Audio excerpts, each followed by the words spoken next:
এই জামাই, তুমি আলু আনবে, দেখে আনতে পারো না? যা আলু নিয়ে যাই কাটলেই ভেতরে সব পচা। আজকে সব এনেছি, ওখানে রেখেছি, সব ফেরত নেবে। না না, আলু ওসব ফেরত হয় না। ওই পাড়ায় এত লোক নিয়ে গেছে, কেউ ফেরত আনেনি তো। আমরা বাজার থেকে নিয়েছি, সেখানে কি ফেরত নেবে? আমি ওইসব কোনো কথা শুনতে চাই না।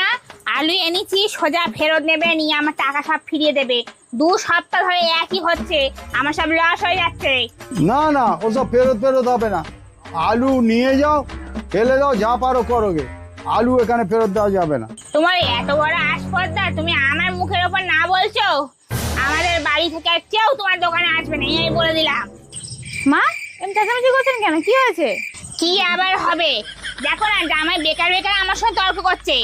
আচ্ছা বৌমা, তুমিই বলো, আলুর ভিতরে খারাপ হয়েছে, আমি কি আলুর ভিতরে ঢুকবো? বলছে আলু সব ফেরত নিয়ে পয়সা ফেরত দিতে হবে।